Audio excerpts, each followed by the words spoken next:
Hello there, I'm Dave Ingram and I'm here with Donald Hamilton. Now, Donald Hamilton is a really interesting guy and he's done something that most people, especially parents, would really flinch away from. And he's written all about it in a book called This Is Madness. And I tell you, you listen to some of the stories he's got to say, you really are going to believe that it's true. It is and it was madness. Now, Donald, just tell me, what exactly have you done that's created this book, This Is Madness? Well, the book is actually the journals that our family kept when we went on a round the world trip. Sorry, hang on, let me just get this right. So you took your family on a round the world trip. This wasn't just sitting in a boat and sailing gently from port to port.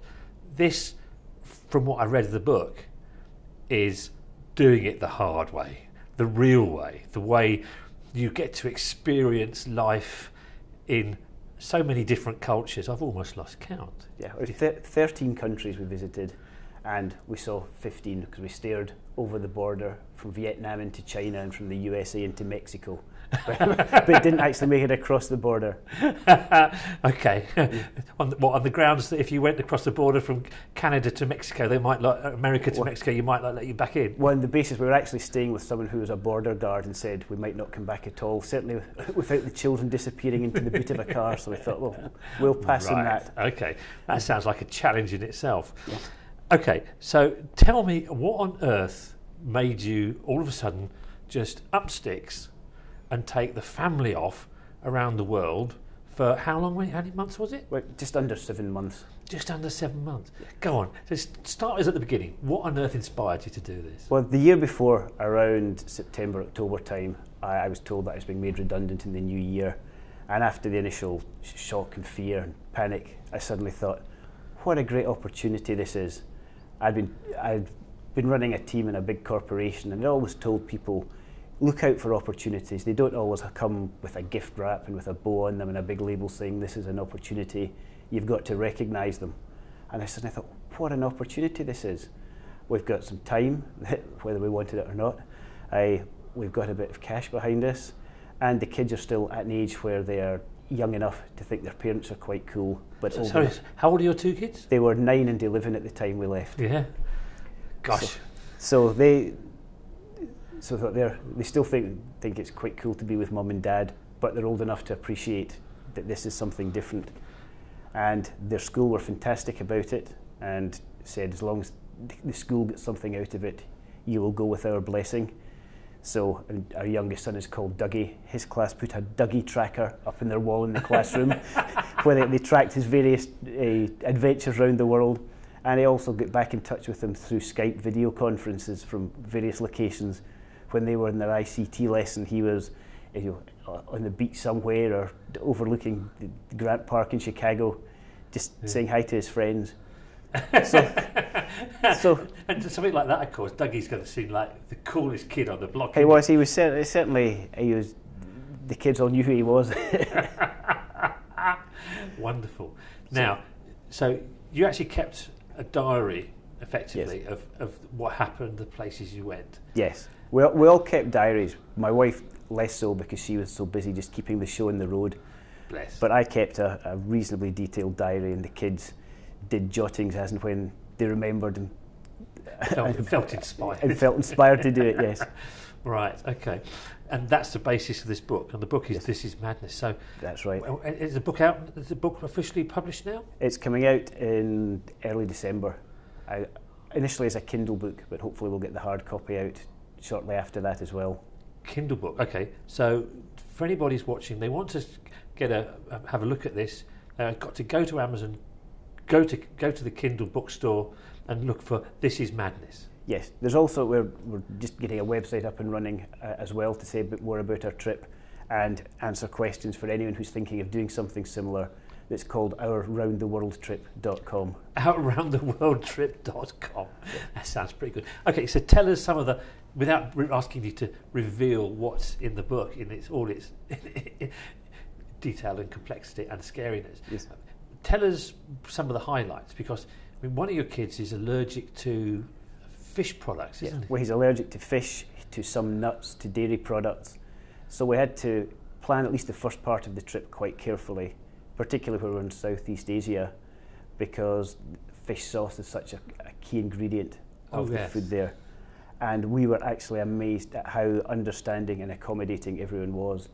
In Vietnam and Laos, people would often take us into the kitchen to show us the dishes and show us the dishes were being cleaned, show us everything that was going into what they were cooking, so we were happy that there was nothing going in there that he'd have a reaction to. Right. And in fact, there was only once where he did have a reaction, which was in the middle of nowhere in Sri Lanka, where he inadvertently ate a cake that had some cashew nuts in it. And that was probably the scariest night of the trip, because we were 2 hours from the nearest hospital and he was clearly suffering, but thankfully he got through it. And from then on we just were even more careful, because we hadn't quite appreciated just how allergic he was to cashew nuts. Right, okay. But he's got back home safe and sound. He's home safe and sound and still relives the trip. So what was one of the funniest things that happened on that trip? One of the funniest things was probably in South Africa. We were standing overlooking a lake near the Kruger National Park when my wife said, "Look, there's a snake in the water." And our guide said, "No, there won't be a snake. There's no snakes that swim around here." And my son said, "That is a snake in the water." And our guide said, "No, there's no snakes that swim. It's probably a water monitor." And I said, "It does look like a snake." And he said, "It's not a snake." And we said, "It's coming this way." And James, the guide, looked at it and said, "Bloody hell, it is a snake! Run!" so we all turned and ran, and he thought it may well have been a black mamba. And he said, "Well, I've learned something today." The interesting thing was, he'd always said, if you're threatened by a snake or anything, just stand your ground and stand very still. And he was the one that yelled, "Run!" when he saw the snake coming at us. Oh wow! Yeah, that's funny and scary. It's funny in hindsight. Yeah, at the time it was not necessarily one of the funniest things. Okay. No. So, how many countries? So you visited? Was it 13? 13 countries. Yes. So South Africa's one of them. South Africa, and then Dubai, Yeah. where we visited friends. Then we did Sri Lanka, Vietnam, Cambodia, Laos, Thailand. Then went down, did some time in Bali, then Australia, New Zealand, Fiji. Then we did the US, the West Coast, Alaska and Florida. And then we finished off with 2 weeks on the beach in St. Lucia. What did you do then? Did you then fly home? Yeah, we just flew home from there. Right.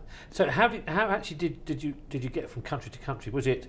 I mean, you didn't. By the sound of it, with a family of 4, you didn't actually sort of like backpack and sort of get the traditional beat up the VW camper van and sort of like set off from London and then ferry to Morocco and across that way. Yep. So what was actually the transport method you used? Well, between countries we generally flew, but in countries we were planes, trains, automobiles, boats. And Southeast Asia we did a lot of time in minibuses and boats. Vietnam we did a lot of time in the trains. But once we reached Australia, New Zealand and the USA, we had an arrival airport and a departure airport, and we just hired a camper van and went where the winds of chance took us. So what are some of your favourite memories then? If there was a couple of images that really stick in your mind about that whole experience, what were the images that stick in your mind? Certainly there was one at Sapa in North Vietnam, which is like nothing we'd ever seen before, with towering mountains with paddy fields cut into them all the way up, and really sharp, jagged mountains with little small wooden shack villages nestled in the valleys, but all the little wooden shack villages with their satellite dishes pointing up. But a lot of traditional people there still wearing traditional dress and trying to sell you their local trinkets. Yeah. But very smartly, they weren't fobbed off by the usual, I'll buy from you later. They knew where you lived and they were waiting for you later to remind you that you said, "You buy from me later." Okay. So that was, for me, that was one of the outstanding ones. Sri Lanka was also great because just the friendliness of the people, a country that was so recently been war-torn, we weren't sure what to expect.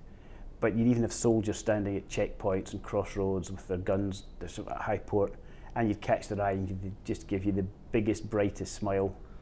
And they were unbelievably friendly people.